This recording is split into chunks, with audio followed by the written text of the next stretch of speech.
Welcome to another episode of CrossTalk. My name is Kevin Tocci, and I will be your host for the next 30 minutes. Now, as you have come to expect from this particular program, we try to focus on things that are going on in the community, feature different guests. If we do have a show, we talk about upcoming events, maybe community issues, and from time to time, we kind of touch on education, and that's what today is about. We actually have some folks from the South Shore Vocational Technical High School, try to say that 3 times fast. Joining me to my immediate left is Superintendent Director Dr. Tom Hickey, and I believe you have a couple of guests with us, Marylouise Jepson and James Andrasy. I hope I said that correctly, but I'll work on that throughout the program. They are culinary students, and we're going to talk about South Shore Vo-Tech and this particular aspect of the school. How are you? Always good to see Kevin, you, Doctor. great to see you. Thanks for having us back on. First and foremost, any updates in regards to South Shore Vo-Tech? Folks who may or may not know that South Shore Vo-Tech offers education to, 8 different communities. Whitman and Hanson are 2 of those 8, correct? That's right. There are 8 communities. We've been operating the school since 1962. Whitman and Hanson joined the district in 1982. And we have 14 vocational programs. Culinary arts is one of our most popular programs. And absolutely. The youngest too. Absolutely, yes. and I'm sure that Marylouise and James will echo that. There has been it's been a great start to the school year for us, Kevin. There's a lot going on. I think so far this year, one of the most impressive accolades I can pass along to you is that our cheerleading team placed 10th in the state in a tournament, and I can't say enough about the work they've done. You both saw the pep rally. You saw the routine for the pep rally, right? They've done a phenomenal job. Very active student body this year. I can't believe it's December. Time flies when you're having fun. It absolutely does. Yes, it's been a great start to the year. And it's also, you're also getting into that time now. If anybody ever watches, I believe, on our government channel, we do feature the South Shore Vo-Tech school committee meetings, and it's budget time. We're already talking budgets. You and I have already had a discussion that we are going to do another program in the next couple of weeks, touching upon a lot of different things. Could you, if you don't mind, kind of tease folks some of the conversation that you and I are going to have during that on-the-road episode of CrossTalk? Yeah, I look forward to that. December is when South Shore Vo-Tech begins its budget preparation in earnest. We are required to have a certified budget 45 days before our first town meeting. And as you indicated, we've got 8 towns in the region. So typically, Scituate and Cohasset have their town meetings in April or in May. So that triggers when we have to have a certified budget. So we've begun the process already, but it's in December and January where we really get into it in earnest. This year, one of the headline topics I'll certainly get into in more detail on is that we're in the MSBA, the Mass School Building Authority's accelerated repair program this year to have a 1961 boiler replaced. We have 2 boilers in the building. One of them is original. It's time for it to be replaced. So we've been approved. We're in the pipeline to have that done. Now we need to I need to make a presentation to the school committee and to the communities about how to best pay for it. We will be reimbursed about 54%, but I'll gladly get into more details and certainly talk more about the other budgetary issues and challenges we have coming up. And we'll remind folks, as we close out this program, of that upcoming show that you and I are going to sit down and do, actually in Hanover at the Vo-Tech. Certainly. All right. So first we'll speak with Marylouise, who is an 11th grade student. Tell us a little bit about yourself. What got you involved with culinary? Like how I got into the program? Yeah, what was it? What was it about that program? And was there another program? Again, they offer 14 that was kind of right there that you decided maybe I want to go culinary and not electrical or something else. Well, in about 7th grade, my next door neighbor went to the school and he was telling me all about the exploratory programs, and then that's when I'm I definitely want to go into culinary. So then I applied, got in, freshman year, going through exploratories, loved it. I'm like, this is definitely what I want to do. End up getting into it, and I still love it. What's your favorite aspect of it? Because not everybody is somebody who wants to be in front of the stove. Some people feel that their expertise is in baking. What do you feel your area of expertise, or that you feel you thrive in? I think more bakery side, because it's more like, I think creative, where you can like frost cupcakes or different types of cake, breads. But I do love every aspect in it. Now, I also understand that you're a hoop star as well. Talk to me. You play basketball? Yes, it's my first year. What got you involved with playing basketball? I know it looks better in like college applications, and so I'm trying to get like more involved. I am trying to plan on going for a softball team in the spring, and then yeah. A little bit of athletics there, not too bad. What position do you play on the basketball team? Right now we don't have specific positions. Okay. We just did like our first scrimmage, so I'm more what they're putting me like covering just taller people. So are you like a 4 or a 5? Do you like to be a center or a power forward? Are you somebody who likes to be under the hoop, or do you like to be the ball distributor? Yeah, I'll get the ball from the other team and hit it to someone that can shoot. That's awesome.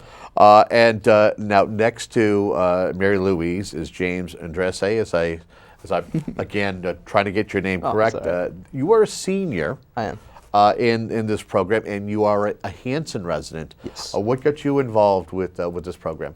I mean, ever since I was little, really, I love to cook and bake with my family at home and stuff. And I've heard really good things about the school and the program, so I decided to look into it. And yeah. And you're somebody also who is a baker. You like to bake. Yep. I like more. What's your favorite thing to bake? In the shop, I love to make the brownies. Miss M says I do them really good, I guess. So. Now, was this your first choice, or again, as I had asked Marylouise, you have so many different options, and I believe when you go in as a freshman, it isn't necessarily something that you're automatically stuck in. That you have a chance to kind of sample from a couple of different of your favorites. Was there something else that you kind of were leaning towards as well? Not really, no. I went in there looking for culinary, and I felt the same about it, ever since. Kevin, if I could just add, I think for both Marylouise and James, they represent students who, in 8th grade, I mean, you both talked about 7th grade, even younger, they had an interest. They saw that South Shore offered an opportunity to expand on that interest, and that's what they're pursuing. However, not every student would have a similar story, and that you were just starting to allude to our exploratory program. Sure. All 9th graders explore 8 programs during the first half of their freshman year. So right now, the current 9th graders are almost done. They have another month or so, and I've talked to many students over the years who might come in the door thinking like Marylouise and James, saying, "I want this, and that's it." And then they change their mind. And they might change their mind because something that they thought was really interesting didn't pan out, or they hear from other students that they want to explore a program that they hadn't even thought of.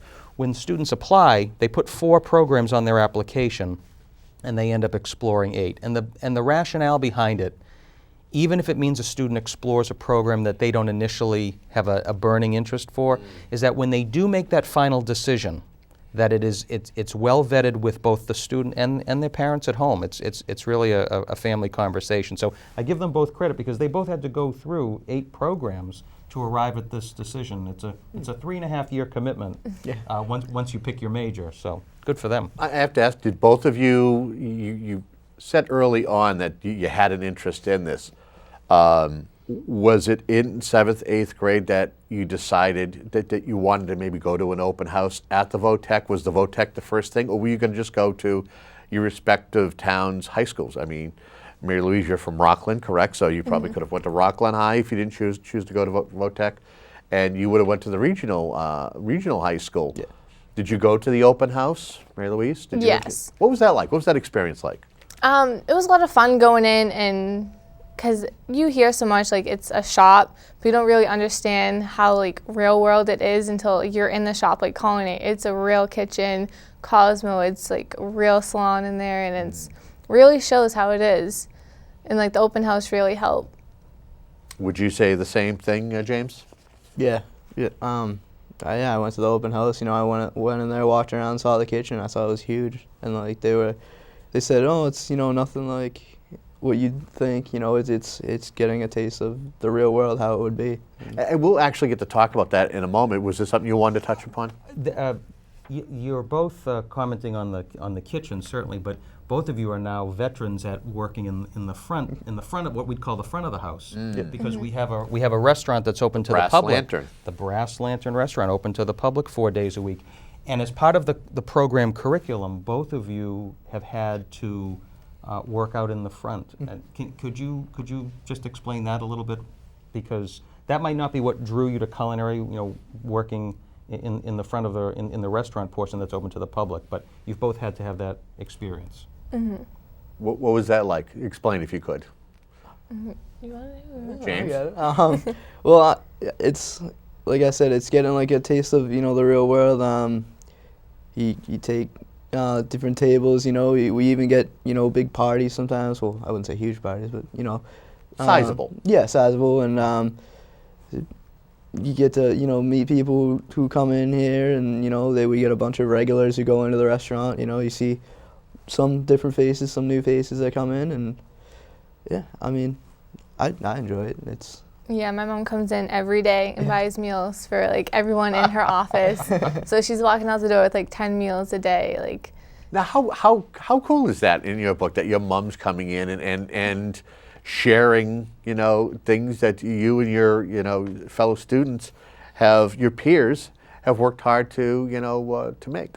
it's a lot of fun, and like everyone thinks of like her as like their mom now. Like, she's just the mom of the shop.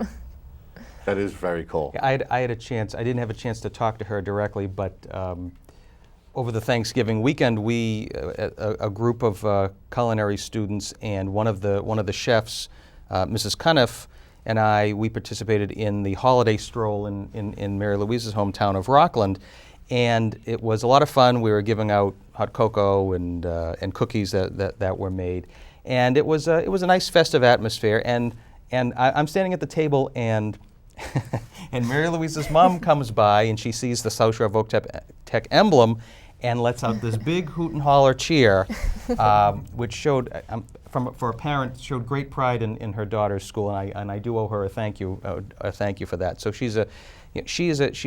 Marylouise's mom is a great representative of a lot of our parents who, despite what the zip code says, and the school might be a little further away than the hometown, we have a lot of dedicated parents that are very committed to the school. So, how important is community, and I want to kind of digress for half a second, how important is community, and how important is it to get out to the community what it is that South Shore Vo-Tech offers, especially with, you just recently had another successful open house in November?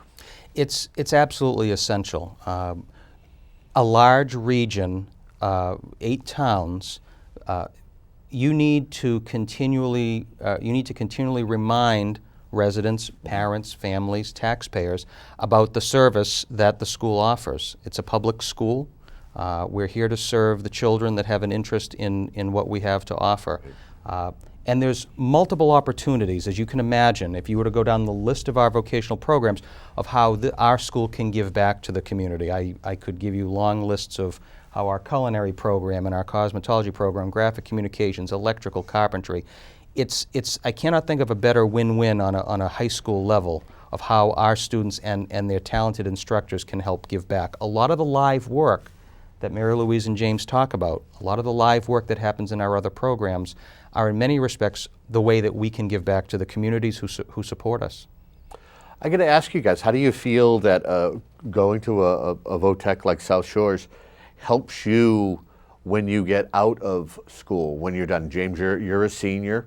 Marylouise, you've got a year to go, but you've already thinking about what you're going to do in regards to going to college. How do you feel that the Vo-Tech is preparing you, whether you want to further your education Or maybe like James, you work at Rocco's on Broadway in Hanover. Yes. How is the Vo-Tech prepared you to be able to go right to work? Oh, I mean, I pretty much use, you know, a lot of the skills that I've learned in school in the culinary program at work. You know, sometimes you have to improvise, and you know, you learn. I mean, all the skills and everything. Like I put it to use at work. All my. But James, does that also include the people skills? I mean, I know you're talking culinary skills, but Yeah. there's also a. Yeah, it's more rounded than just having the mechanics Yeah. in the kitchen. Yeah, I mean, Because in a small establishment like you work at, Yeah. you're not that far removed from the customers. yeah, Right. no, that's true. I mean, yeah, you're really, I guess, close to the people you work with. If that is the question.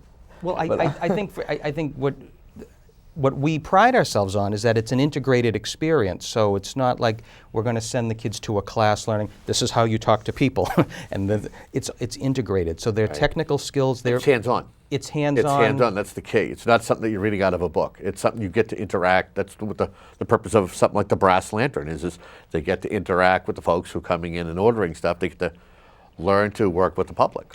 People who have excellent technical skills and poor people skills, not a good match. And so if we can help students improve in both of those areas, that's what will keep them employable. Our employers, the employers who hire our students for co-op or who hire our kids after graduation, they expect us to train them for both. Okay. Marylouise, now, where are you hoping to go to college once you enter your senior year next fall? What are you looking at as far as applications? I'm thinking like Johnson and Wales. Really? Because I'm not quite sure if I want to do like culinary or like criminal investigation, but it offers both. So I feel like it's a safe bet. It's not too bad. No, I think one of the biggest myths that I will take every opportunity to debunk is the idea that a vocational technical education is somehow a college-free zone. It simply is not the case. Our students are prepared for college if they so choose. Our core mission is to develop their skills in a vocational technical major, no question about it. But it's no longer an or, where it's one or the other. In the 21st century, we're preparing students for both. And so both James and Marylouise have as many opportunities as anybody else to pursue. And when I get to have conversations with alumni, young adults in their early 20s, they may say, I was on the same path as when I left. But our key is that there's no guarantee of what the future is going to hold. Never is. But I feel very good about the fact that in a school of 600 students, when I'm talking to 11th or 12th graders, and we talk about what's your plan, I don't get a shrug of the shoulders. I might get some indecision because students have multiple ideas. That is fantastic. It means that they're thinking, it means that they're dialoguing with their guidance counselors, with employers, with their instructors. That's fantastic. We don't want to be graduating students that don't know what that next step is. That's not the case for these two here or for the vast majority of our upperclassmen. I have to ask you both. I mean, how do you feel that you've both grown with, you're both near the tail end of your high school careers. I mean, how have you grown and kind of filled into being a well-rounded student and somebody who's, possibly could end up being a business owner down the road somewhere? Marylouise? It definitely helps. Definitely people skills, like learning how to talk to people, manage. Our related class helps too, because that's like more like the book work, if you want to say, of how it's done, and then the shop is now apply it to the real world. Okay. So. James, same question to you. I mean, Marylouise pretty You're much. a senior, so next spring is, it's going to be your day to walk, and so how has it? You're almost at you're going to be graduating this year. It's crazy to think about how far I've come since grade school. I mean, well, yeah, like elementary school and everything, and I mean, yeah. Would you be the type of person that would eventually want to open your own business, or would you see yourself specializing for somebody else? What would you like? What would you like to do? Have you thought that far yet? I mean, I love the baking and pastry portion of the field. I'm kind of like to do that after high school. I'm either on the fence about that or something, maybe in the medical field or something. Really? Yeah. Okay. I know it's a big jump there, but No, but you know what? But that's what's the beauty of life and being somebody here in America. I mean, you're not tied into one thing. If you feel as though, at least though you have that education, the background, yes, to start, if you want to go right in, either into the field or go to college to further it, you can do that. And part of what supports that premise, Kevin, is that our culinary students and students in most of our other programs, not only, they graduate with the high school diploma, but you also have a third-party credential. You're also getting serve-safe sanitation certificates. Mm-hmm. Our culinary program is certified by the American Culinary Federation. So we always are looking for industry to validate what we're doing. It's not merely the particular interests of one or two teachers. We're always matching up what we do against some third-party standard, which helps to translate so that if James decides to go in that direction, and maybe it's a couple years from now, he has credentials that employers would recognize. So that's important in all of our programs that we have. We do offer students the ability to obtain third-party credentials. Now, any other extracurricular activities that you've been doing with the school that you've done while a student? James, from what I understand, you're interested in music. You're not in the band, are you? No. Okay, just curious. No, I mean, I love listening to music. That's pretty much one of my favorite things to do. I love exploring new music and whatnot, and it's pretty fun. Yeah. Same with you? I help a lot with like the after-school things for culinary, like advisory, the dinner theater. We have like a play every year, and culinary has like a dinner that people can sign up and come to. And then I'm also in like a math club at school, where like we practice and then we compete after a couple months. Math club, huh? Yeah. Right. That's pretty cool. Yeah. So not only do you excel in baking, but you're somebody who's pretty good with the numbers too, which could kind of work to your advantage if you end up being a business owner down the road somewhere. Mm-hmm. Absolutely, and I think I see Marylouise and James at all of the evening events that culinary does. Marylouise just quickly mentioned advisory. Twice a year, we bring in our employers that help give us advice on running our vocational programs, and we feed them, and that's probably the high point of the meeting, and then I have to talk blah blah blah. But these kids do such an awesome job, and it is consistent. I've been to these meetings for years. There's one in the fall, there's one in the spring. We have a very vibrant and active drama club. The signature part, along with the production, is also the dinner theater, where we open up our restaurant to people that are coming to that event as well. Again, I cannot say enough about the quality work that comes out of the program and out of the Brass Lantern. Now, with it being the holiday season, have you had a chance to use any of your skills and put them to use for any of your community's extracurricular, holiday events or anything? Well, I can think of something. I'm sure you might have had to dabble in Pie Day. Pie Day. I mean, Yeah. Pie Day. What is Pie Day? Talk about that. I like pie. That's Pie quite Day. a production. Yeah. They may not want to talk about it. They might just still be recovering. Really? Why? Is it that? Oh, it's crazy. Is it really? Yeah. How many pies did we make this year?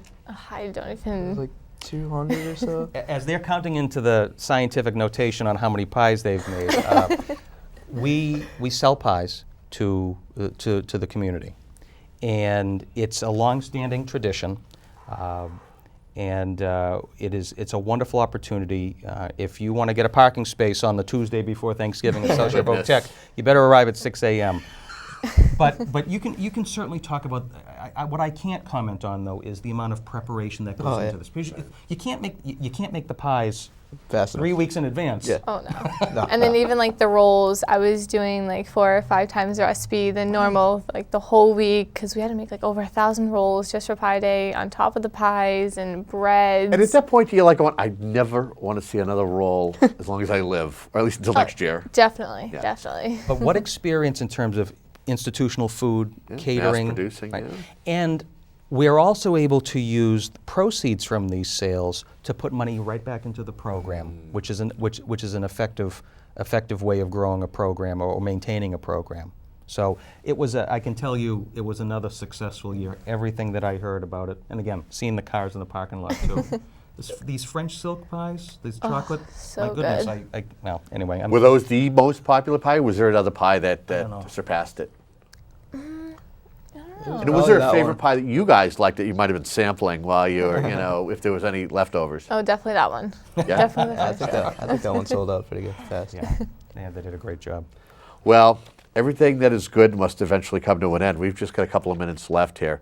Is there anything that we haven't mentioned, but we want to make sure that we share with our viewers? Kevin, we had our open house a little bit earlier this year. We had it in mid- And on a Saturday. And we had it on a Saturday for the first time, which I thought was a phenomenal success. Sometimes families can't get access to open house, or their child wasn't able to take a tour when some of our towns allow their 8th graders to tour. So we're in the process this year, and I would just want to say in general that if any family is interested in taking a look at the school, that we will schedule tours for mums and dads and prospective students, regardless of their town, to see the school in action if they weren't able to come to our open house. And I want to kind of give a little bit of a tip of the hat, if you don't mind. Not at all. To Mike Janicki, who was in your Yes. guidance department, who he thrives. He and I worked on a public service announcement that we helped to promote it, and I believe we're in the middle of working on. We actually produced. We were there with cameras and followed Mike around and spoke with a couple other. I think Josh Kimball, who was a former student. You did, yes. Who spoke. And I remember last year, Mike Janicki was kind of a guy who I was there at that time. He like slide up from under a car, go, hey, come on down. And Yeah. he's just one of those guys who really loves the place and is really grown. He's done a great job with that. So I want to give him kudos.